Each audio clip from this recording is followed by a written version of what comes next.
What's up, Barnhill family, and welcome back to your home for all things combat sports. Yo. Guys, we have a special today. This is a first ever for the Barnhill Brothers channel. We have a current UFC fighter, Manaboi, Mr. Leomana Martinez in the house. He's got a big fight coming up against Brandon Davis. Mana, how you doing, man? I'm doing awesome. Feeling very blessed. Excited to be here. Thank you guys for having me. Oh, man, it's good to see you. It's good to see you. So you've now had a couple of camps up in Kansas City, and you've gotten your feet wet. You're actually living up there most of the time now. Do you feel like you're really coming into your groove with James Krause and the rest of the Glory guys? Yes, 1,000%. And they welcome me with open arms, and it's been amazing. You know, the Brotherhood, they've accepted me and helped me out with a tremendous amount of things, man, specifically my wrestling and just my overall game. But accepting me into that Brotherhood of theirs is something that I really hold special to my heart. And shout out to all those guys back there, man. They're real cool, very humble dudes. For sure, man. It's a room full of killers up there, so you can't help but get better. It is, man. Very healthy level of competition. I look at the mat some days and it's like 10, 15 active UFC guys on the mat. Yeah. And then you still got about another 15, 20 regional guys trying to make it to where we're at and just trying to help each other get better. Not only during class, before class, and after, bro. It's a nonstop grind, and I appreciate all those guys, man. Yeah, when you're all moving up and trying to go down the same path together, it's kind of fun because you can see like similarities and also differences that you might wind up on or obstacles that you've gone through before, but maybe they haven't seen yet before. And Glory is kind of becoming one of the hotbeds. I mean, Kansas City is a great place. No, you know, Missouri, that's a great part of the country, but it wasn't really one of those hotbeds like some of the other places in America have been. But I have to say, like, as of right now, I've been keeping up with you, and everybody seems to be moving out there, starting their camp there, and James Krause is definitely making a name as a coach. Yeah, he's a general out there, man, and he runs us, you know, as best as he can, and not only on the mats but off the mats as well, dude. He's a very knowledgeable guy, and he beat the game. We talk about it after class, and he's one of the few guys that beat the game. He left the UFC on his own terms. He didn't, you know, wasn't financially struggling and like, I need to fight again, you know what I mean? He didn't quite win the world title, maybe that he wanted to, but I don't think that was ever in his dreams or aspirations. But he's financially free. He's got, you know, 10, 15 active UFC guys. He's got a beautiful gym, man. He's got some toys. I don't know if y'all just seen, he got a McLaren. Life is good. Yeah. Bro, he's got a G-Wagon. He's Richard Mille on his wrist. So the guy beat the game, man. All good in the world of Krause. You can't find many more UFC fighters that do that. So having somebody and a role model to look up to like that on the mats and speaking with you before or after classes is definitely something honorable, and I respect them a lot, man. For sure. And you know, when I got into watching MMA, there was the American Top Team, your Jackson Wink, your American Kickboxing Academy, and all those gyms kind of had established themselves over time and built their reputation. But Glory is one of those where it just seems like it came out of nowhere. I mean, James Krause was an active UFC fighter, and then all of a sudden he's running a gym, and then fast forward like a year later, he's got one of the, if not the most successful gym in all of martial arts. So it happened super fast, it seems. It did, you know, and a lot of those gyms, I felt like maybe the climate weather kind of propelled some of the guys over there. For Florida, ATT, sure, beautiful weather, you know what I mean? Cali, with the, some of those guys, wherever, what gyms there. But Missouri, there's not really much there, you know what I mean? But it's the training, man. You got guys like James Gallagher, probably the biggest draw in Bellator, one of the biggest draws in Bellator, moving permanently from Ireland to Missouri, of all places. You got Brandon Moreno, you know, former champ, current interim champ, moving there to train his camps. I don't think he's there permanently for the lifestyle, but it just goes to show, like, yeah, it came up out of nowhere, and the training speaks for itself. For sure, man. And one thing that fighters are always like, they want to be certain of is that they're in good hands. And a fighter only knows what a fighter goes through. And I think that that's one thing that resonates with these people that are moving there with James Krause. Like, people are like, you know what, he's been there before. He's gone through the crazy stuff. You know, he's even saved some UFC cards. I know after 279, people are always talking about, like, you know, shuffling the deck and saving cards. James Krause has been there, done that. You know, he's a certified BMF in a lot of people's eyes. You know, so I think people look at that and they're like, I can respect that. And also, if there's great bodies for me to work with every day, great coaching and everything like that, I can probably go excel over there. For sure, 1,000%, man. That's exactly what it is, and I'm very happy and blessed to be a part of the team. Absolutely. For sure, man. And you talk about working on your wrestling, and you're really kind of finding your groove in this camp. What specifically can you let us in on that you've been working on, or maybe that you feel like your game has really improved being there as you go into now your third UFC fight? Honestly, it's probably nothing physically. As weird as it sounds, I've been training. You know, I've kind of switched a couple things and implemented some new drills and stuff like that, and of course worked on my wrestling. But my mentality, my mindset is on a whole different level right now, man. I really have come to find myself out there, especially living out there on my own for a few months, and I'm gonna continue to because I stay there permanently now. But I've had a new mindset and a whole identity change. I think maybe that's kind of what I was lacking these past two fights. Regionally, I think I kind of got through, and maybe from that time to when I got signed and these past two fights, I maybe lost myself a little bit. And I think I've really come to find myself again, and even more than come to find myself. Like, I've really been in touch with myself, creating a lot of new good habits and just preparing myself mentally, man. So that's probably the biggest change I'd have to say. Physically, of course, you know, wrestling every day, grinding day in, day out, sharpening my stand-up and things of that sort, for sure. Definitely, man. And you were known on the regional scene here in Houston of being an absolute knockout artist. And I saw in a recent interview you did with John Morgan, you were talking about a lot of people think you and Brandon Davis, the fight styles, this could be potential fight of the night. You would certainly prefer knockout of the night over fight of the night. How important is it to you to get back to that finishing style that you had before? Because that's what you were really known for. Exactly. It's very important. And I want people to know, I want the whole Bantamweight division to know that I've got the power in my hands to put people away. And they're going to respect my stand-up and force them to wrestle me down or try to wrestle me down. So it's going to be very important for me, as much as everybody wants to see fight of the night. And you know, he is a very gritty fighter. He's got somewhat of a dog in him, I guess you could say. I definitely can see myself putting him away and me bringing out that finishing ways that I had. For sure, man. And I think, you know, I see on your Instagram, I keep up with all that you're doing. It looks like you're putting a lot into strength and conditioning, explosion and stuff like that. Is that all part of the game plan? Because we know Brandon actually competed at 145, even had a split decision loss against Giga. So he's been in there with some really good guys at both 35 and 45. Are you trying to put on a little size and strength for this one, or not necessarily? I wouldn't say so much size, even though I probably do look bigger on camera. Yeah. No, but mainly my cardio and stamina. Because I know if that's what the fight comes down to, he will think in his head that he has that edge, that he's got more of the stamina, more cardio, more grit. He's been in there with this guy, that guy, you know. And as mentally and whatever he wants to think in his mind, I've put just as much work in, probably even more, you know what I mean? So definitely, if it comes down to durability, I'll have the edge in that. I'll have the edge in however the fight goes, but I know that's what he's thinking in his mind, that he's got durability on his side, and if that's what he thinks, he's got something else coming. Yeah, durability and recovery are like two of the things that most fighters don't realize are some of the more important things and aspects in the game until later on. You know, everybody just wants to develop skills. And after a while, you're like, well, I guess I could probably improve some strength. And you're a perfect case for that, because you grew up from the time you could probably walk, you were kicking things. And hitting 2 years things. old, yeah. So, you know, most people aren't as fluent with the striking language and just the fighting language that you are. But there's always room for improvement. Mm-hmm. And I think that when people like yourself, they start looking into the strength and conditioning, and the progress and the evolution that fighter strength and conditioning has taken is kind of crazy. Every time I watch, you know, we're kind of like fighting junkies, right? You do the same thing. We see everything that comes out on every fighter, every card.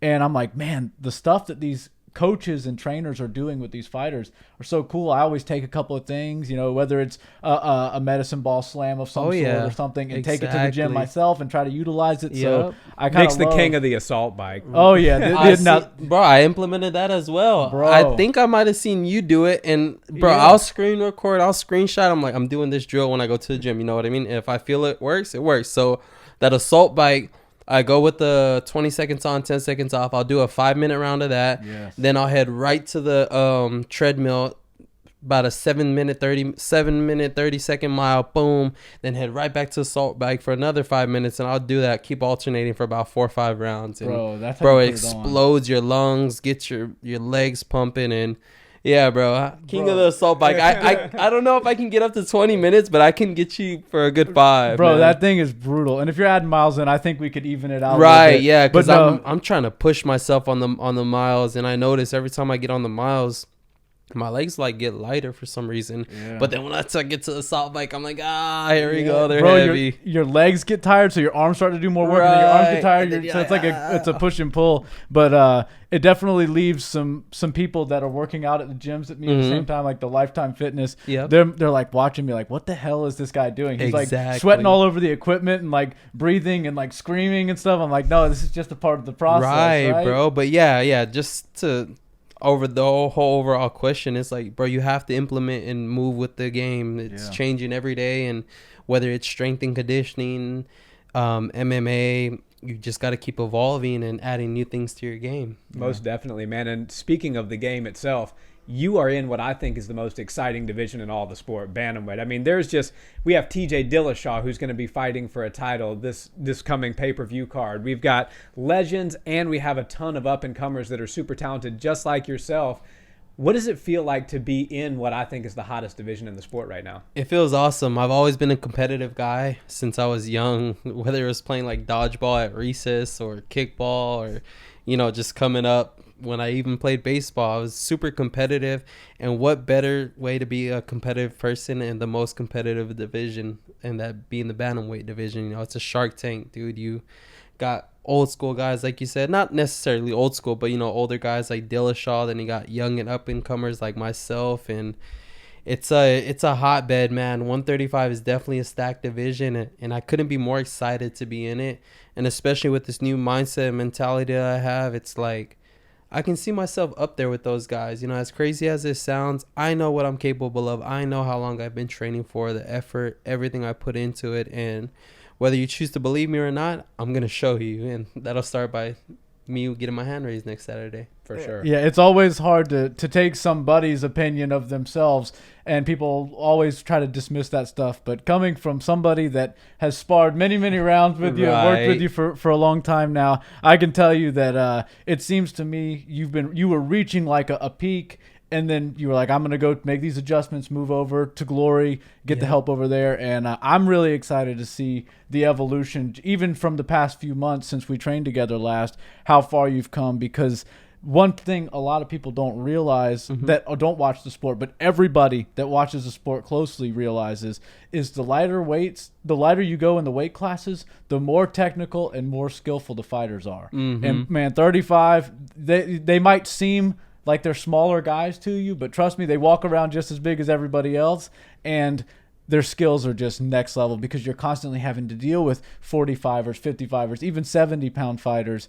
And I find that to be one of the things that stands out for bantamweights and flyweights. You see the speed that they fight at, but also the skill level that they display. 1,000%. I couldn't agree even more. And it's crazier because the lighter the weight gets, those guys are even faster. For example, shout out Jeff Molina, man, at Glory. That dude, he's a 125er, and he's super quick, man. Every time I spar him, like, not getting frustrated, but I'm like, man, you little flyweight. Where'd he go? Yeah, you're like a fly. Exactly. Yeah. But yeah, man, I agree with everything, and I'm excited to be in this division and continue to work my way up. Definitely, man. And we know you got your start in karate back when you were a young kid, and it's no secret that you don't see a whole lot of karate-style fighters competing in the UFC right now. But what from that, as a background as a child, do you feel like you take with you into the cage and add it to your other skills? Do you feel like the karate style plays a factor in the way you fight today? It does, especially at some points in the fight. I was actually a sensei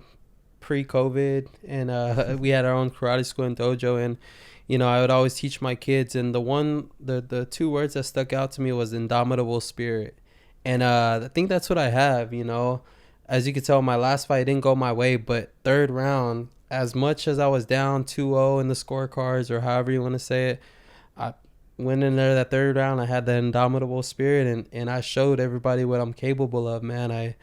I knocked him down, rocked him, this, that, and it was a little bit too late. But yeah, man, I definitely got to give my karate background a huge shout out and props. And it's always kept me humble as well. You know, you hardly ever see any karate guys that are walking around acting like they're all that. Leomana Martinez, very humble, very good guy. So I see parts of myself like that as well. But yeah, huge shout out to my karate background and my Bushiban family. For sure, man. Yeah, that stuff definitely plays a role in the comfortability we were talking about earlier, because you are so comfortable in both stances. You move, I mean, most of the time you don't even realize. You're like, wait a second, am I fighting a southpaw, or is he just that fluid at switching? And right, that was something that you never really saw. People found their stance and they stuck to it. Mm-hmm. And nowadays in MMA, you've got people like yourself that do it better than almost anybody. And I think that that's one of the things that really sticks out to me with your fight style. You know, you're lethal with the hands, but also the kicks that it sets up and the way that somebody's, you know, if you're not familiar with how you would defend against a fighter, you want to go away from the power side. Well, right. When that power side constantly keeps switching and then you're moving towards it, you can almost forget what you need to watch out for, and then you can get attacked by something that you didn't see coming, that's way more lethal than you had anticipated. So I think that sort of stuff is something that, you know, us fight nerds kind of freak out on, and we love to see it. But some people are like, man, that guy just walked into a knockout. And it's because that was all set up. It's not like I always tell people, counter striking is not having cat-like reflexes and just scoring, you know, off a guess or off of reading. It's making somebody do something and you know exactly when or what they're going to do, and you're able to score with something that you have already had pre-planned. And counter striking is more like it's like premeditative striking, but I find that to be sort of similar, and I see it a lot in your striking. Right, that is another good point. Yep, the way I switch stances so fluently is a huge shout out to my karate background. And you know, I haven't quite showed it, but I can have that little point style fighting and have a little bit of swag, throw some spinning, some jumping stuff, but we'll save that for another fight. But yeah, I got all this in my back pocket, and I just feel like I haven't quite showed it. But this next fight, if needed, I definitely will. And I'm just excited, man. I'm ready to go. Everybody keeps asking me, like, how do you feel? Are you ready? I'm like, dude, throw me in the cage tomorrow, tonight, whenever. Lock me in there. I'm ready to scrap. Let's go. I can feel it in the air, man. I think this is going to be your breakout performance. So last question for you. Yep. Totally not fight related, but you're in Kansas City now, but we know you're an H-Town boy. Both places claim they got some pretty good barbecue. What's the best barbecue? Is it at Kansas City or is it the Houston brisket? Ruffle some feathers. Yeah. I'm riding Houston all day, man. James did take me to Jack Stack Barbecue, best barbecue in town. This, that. I was not impressed. I mean, the sides are pretty good. I enjoy the sides, but man, Houston barbecue is something different, man. We do brisket a certain type of way. Brisket, Nobody don't mess with Texas, but also don't mess with Texas barbecue. Exactly, brisket, ribs, steak, all that, man. Yeah, man. Got to put it down for H-Town. Oh yeah, for sure, yes sir. Well, man, let the followers of the Barnhill Brothers know where they can follow you and where they can find you on social media, stuff like that. You can follow me on Instagram, Twitter at Manaboi7, and I fight October 15th. I said it in one of my prior interviews. It's no disrespect to my opponent. I don't care who's standing across from me October 15th. I'm going to come out victorious with my hand raised in a spectacular performance in a spectacular way. Put in a tremendous amount of work. I've had a little bit of an identity change, and I'm ready to show the world who I am and put this whole Bantamweight division on notice. Thanks to guys like my boys right here who've always supported me, and everyone back at home in Houston as well, or back here home in Houston. And I appreciate it, and I'm excited to showcase what I've been working on. Can't wait, man. Guys, drop a like on this video if you've enjoyed the content. If you haven't already, please subscribe to the channel, and make sure you check out Manaboi fight October 15th at the UFC Apex. That's coming up next weekend. This is going to be a fight you do not want to miss. As always, have a wonderful day, and we'll see you next time. Peace. Let's go.